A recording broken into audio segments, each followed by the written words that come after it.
A routine flight, a cryptic message, then absolute silence over the Andes. On August 2, 1947, a British South American Airways Avro Lancastrian, dubbed Stardust, departed Buenos Aires. Its destination, Santiago, Chile. A seemingly ordinary journey over some of the world's most formidable terrain, carrying 5 passengers and a crew of 6.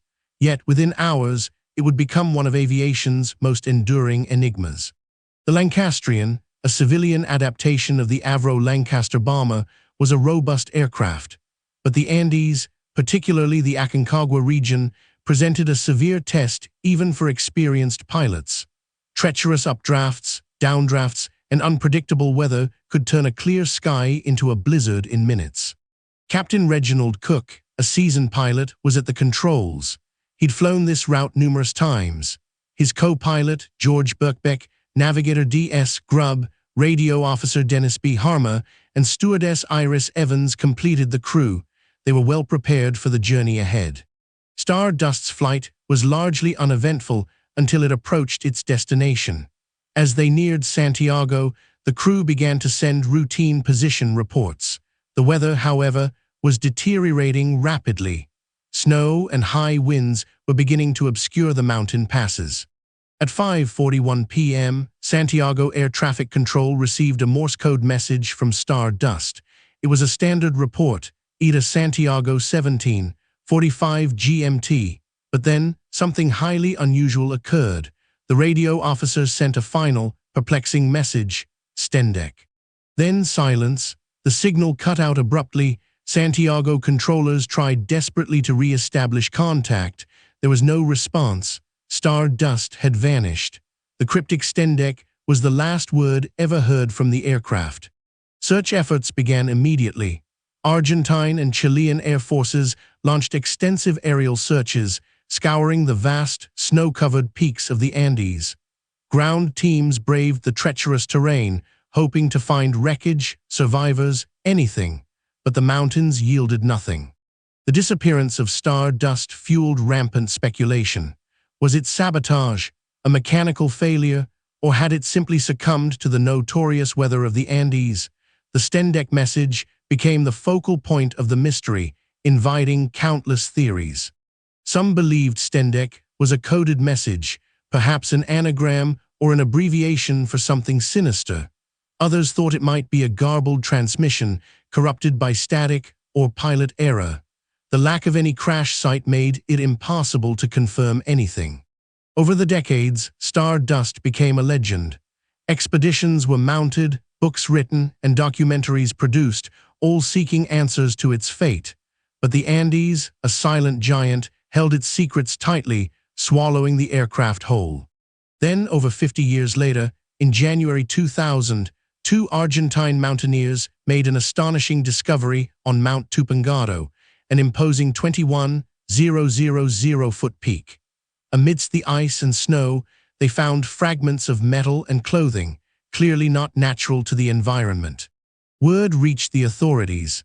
An Argentine army expedition was dispatched to the remote crash site. What they found confirmed the incredible, the wreckage of Stardust. The discovery finally brought closure to the half-century-old mystery of the plane's location. The crash site was unusual. Unlike typical mountain crashes, where debris is scattered over a wide area, much of Stardust's wreckage was compressed into a relatively small space, indicating a high-impact, vertical crash. Forensic analysis of the recovered parts and human remains revealed crucial details. The aircraft had been swallowed by a glacier, which slowly moved and then began to melt, revealing its frozen cargo decades later. This explained its disappearance for so long. The leading theory for the crash itself points to a phenomenon known as whiteout. In severe weather, cloud, snow, and ice can merge, making it impossible for pilots to distinguish between the sky and the ground or to perceive depth and orientation. Stardust was likely flying too low, believing it had already cleared the mountains and was descending into Santiago. Captain Cook would have been using his instruments, but in a whiteout, a crucial miscalculation of altitude or position could prove fatal.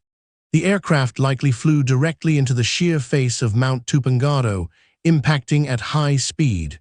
The force of the impact, combined with the soft, deep snow and glacier ice, would have instantly entombed the plane and its occupants.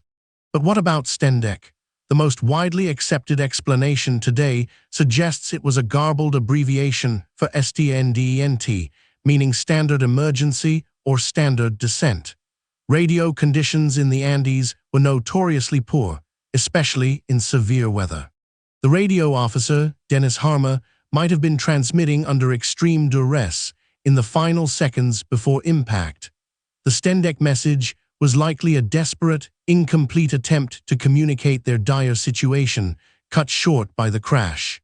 The mystery of stardust highlights the unforgiving nature of the Andes and the limitations of early aviation technology. Even with experienced pilots, the mountains could claim their victims without a trace, preserving their secrets for decades.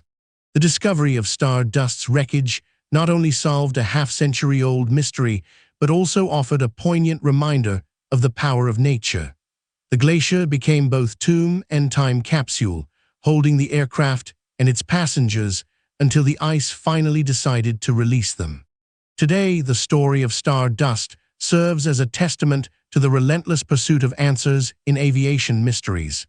It reminds us that even the most impenetrable secrets of the sky can eventually be revealed, often by the very forces that concealed them. Next, we'll explore the chilling true story of Flight 401 and the ghostly warnings that followed its tragic demise.